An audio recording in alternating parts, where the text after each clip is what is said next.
নিজ হাতে উপার্জিত কামাই এটা পৃথিবীর শ্রেষ্ঠ কামাই, আলহামদুলিল্লাহ। পরিশ্রমের মাধ্যমে যে উপার্জন, এটাকে ইসলাম আমাদেরকে উৎসাহিত করে। শুধু নামাজ, রোজা, জিকির এগুলো নিয়ে ইসলাম আমাদেরকে পড়ে থাকতে বলেনি। কোরআনিক অর্ডার হচ্ছে আপনার নামাজ শেষ, আপনি বেরিয়ে পড়বেন, কাজে বেরিয়ে যাবেন। ফাইদা কুদিয়াতিস সালাতু ফান্তাশিরু ফিল আরদি ওয়াবতাগু মিন ফাদলিল্লাহ। বিধানটা কার বলুন? আওয়াজ করে বলুন, বিধানটা কার?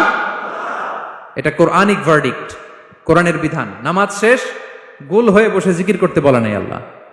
আল্লাহ বলেছে ফান্তাশিরু ফিল আরদ ওয়াবতাগু মিন ফাদলিল্লাহ, জমিনে ছড়িয়ে পড়ো, আল্লাহ রিজিক তালাশ করো। নামাজ শেষ, বেরিয়ে যাবেন। কৃষক চলে যাবে মাঠে,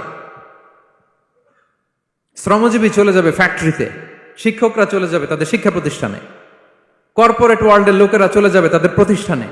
ডেভেলপমেন্ট করতে হবে, সিভিলাইজেশন করতে হবে। নামাজের পরে গোল হয়ে বসে থাকা চলবে